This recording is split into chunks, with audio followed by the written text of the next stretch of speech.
第1176章赶往出口。遥遥天空之上，一道无形光芒悬浮天际，浩瀚磅礴的灵魂力量犹如潮水一般的以其为中心点，迅速对着四面八方席卷而出。这一刻，整片山脉内除了一些少数实力极为强悍的高阶魔兽外，其余的魔兽皆是感受到了一种极为强烈的灵魂威压。在这等灵魂威压下，他们的身体都是忍不住的发出了细微的颤抖。这萧炎好生厉害，居然还真的生生的突破到了8品层次，真是让人难以置信。熊战望着天空上那无形光芒，那浩瀚的灵魂力量，即便是他都是有种心惊的感觉。他的强大表现在肉体之上，但若是比起灵魂的话，两个熊战恐怕都赶不上如今的萧炎。那如同潮水般扩散而出的灵魂力量，在持续了将近几分钟后，方才逐渐的消散，而那团无形光芒也是徐徐的出现在了熊战的目光注视下。光芒散去，隐隐间现出一道人影，仔细一瞧，赫然便是萧炎。只不过现在那萧炎的身体似乎极为的虚幻，这是灵魂？熊战望着天空上那虚幻的萧炎，心头突然一惊，低声道：灵魂这东西，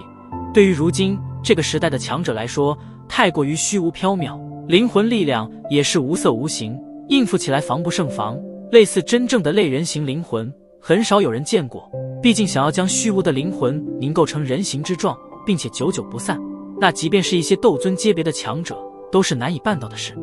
天空上的萧炎在顿了一顿后，突然低下头，目光望着地面上的石室中，那里一道削瘦身影正踏着虚空缓步而上。熊战目光一扫，发现这正是萧炎的本体肉身。随着本体肉身踏空走向灵魂，那由灵魂所凝而成的萧炎也是身形一动，对着本体行去。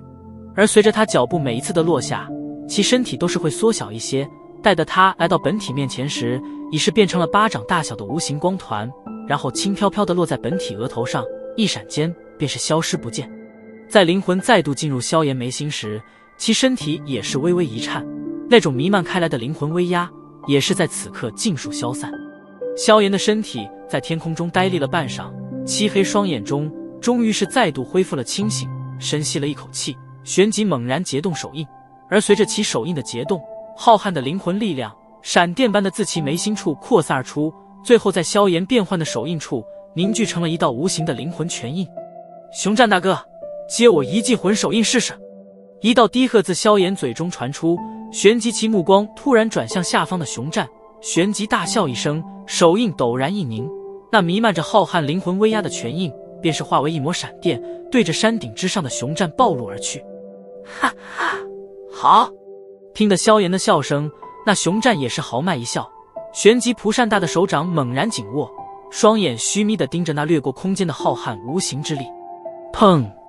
无形的灵魂手印瞬间变质，然后与熊战那犹如金铁般的巨拳狠狠地撞击在一起，当下一道低沉的闷声便是在这片天际响彻而起。两者对碰，意料之中的能量涟漪却并未出现。那熊战一拳击出，旋即脸色便是微微一变，那灵魂手印之上的力道倒并非很强，但在两者相撞间，他却是感觉到自己脑袋深处却是在这一刹猛然间传出一阵淡淡的疼痛以及眩晕之感，当下连脚步都是踉跄了一下，退后了2步，方才稳住身形。这便是灵魂攻击吗？稳住身形，熊战脸色也是涌上了凝重。虽说先前并未用全力，但萧炎的那种奇异攻击却并非是光靠肉体力量便能抵御，因为他攻击的并非是肉体，而是对方的灵魂。虽说看这种程度很难对对手造成致命伤害，但若是在对战时突然来上这么一手，那短暂的晕眩时间足以令的战局顷刻间转变。据说远古的炼药师，即便是一些斗气强者也不敢随意招惹，那种灵魂攻击令得人防不胜防。不过如今的炼药师似乎失去了那种修炼手段，因此大多与人对战也是得依靠斗气的强横。熊战面露沉吟之色，虽说他是魔兽，但活的岁月可不短。当年这丹界上还鼎盛时，他也曾经有幸跟过一名名声颇响的炼药宗师，因此对于炼药师的一些东西也算是有些了解。哼，熊战大哥，没事吧？在熊战沉吟间，天空上的萧炎也是徐徐降落下身形，对着前者笑道：闻言，熊战也是甩掉了心中所想，抬起头来望着萧炎，不由得微微一怔，不知道是否是错觉。在现在见到萧炎时，他总是感觉到对方多了一种缥缈难寻的气质，这种感觉就犹如他如今面对的并非是萧炎，而是他的灵魂一般。看来这应该便是进入8品炼药师后的一些改变吧。对于这点，熊战倒也并未深究，冲着萧炎豪迈地笑了笑，道：萧炎兄弟这一手当真是不弱，若是换个等级稍低者，恐怕在这等灵魂攻击下，神智都是会因此而受到创伤。在与萧炎说话间，熊战的称呼倒是不自觉地变得亲近了许多。虽说他是斗尊阶别的强者，但如今萧炎已算是进入了8品炼药宗师等级，日后他肯定会有地方有求于对方。萧炎笑笑，熊战的细微变化并未被他过滤，当下心头也是不由得有些感叹，强者的世界果然是实力为尊，这句话放在这性子憨直的熊战身上更是尤为合适。你总算是出来了。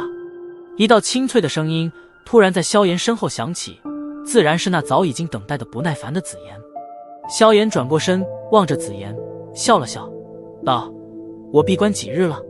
将近8天了。紫妍翻了翻白眼，你若是再晚一些，这丹界就得关闭了，而到时候你也将会失去参赛资格。8天吗？这样说来还有1日多的时间。萧炎微微点头，消耗了8日时间，倒并未太过出乎他的意料，略微沉吟，从那戒中取出那丹界地图，辨认了一下方位，然后目光转向北方，道：我的任务品都已经齐全，现在只要赶到丹界的出口便行，你们呢？闻言，紫妍摊了摊手，还是先跟着你吧，不过那出口处会有丹塔的人守着，所以到了那里便只能你先出去，我自己能够想办法出去。萧炎微微点头，对于紫妍的本事他倒是知道一些，而且他能够神不知鬼不觉地来到这丹界，自然应该有着离开的办法。既然如此，那么便先动身吧，这里距那出口还有着一些距离，得加快速度，方才能够在关闭前抵达了。诺，这个给你保管着，不过可不能一个人独占。紫妍突然摊开小手，一枚翠绿色的戒指出现在其手中，而见到这枚那戒，一旁的熊战脸庞忍不住地抽了抽。这是？萧炎倒是有些疑惑。可这是石殿内的那些珍稀药材。萧炎身后的熊战干咳了一声，语气颇为干涩的道。闻言，萧炎无语，望着紫妍那催促的眼神，不由得苦笑着摇了摇头。这小姑奶奶果然是想将别人的家底都抄光啊。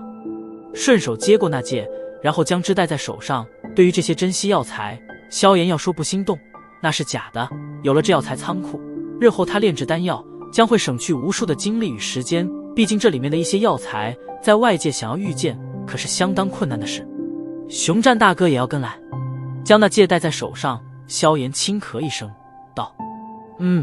我想要出去也还得靠这小姑奶奶，而且也顺便当下你的保镖，不然万一路上再遇见上次那个家伙，你可就有些不妙。熊战不舍得从萧炎手指上移开目光道：呵呵，那便有劳熊战大哥了。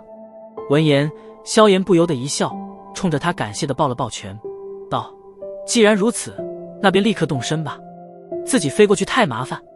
熊战嘿嘿一笑，嘴中突然发出一道哨音，旋即那万药山脉中便是响起一阵清脆的鸟啼之声。片刻后，一道巨大的身影从远处的山脉中腾飞而去，最后盘旋在山峰之上。走吧，这玄鸟兽速度极快，而且省事。熊战对着萧炎挥了挥手，然后脚掌一跺地面，便是闪掠而上，稳稳地落在那名为玄鸟兽的宽敞后背之上。萧炎二人见状，也是紧随而上。击！巨大的玄鸟兽仰天发出一道尖利啼叫之声，旋即巨翼一震，便是带起狂风，对着那北方的丹界出口迅速掠去。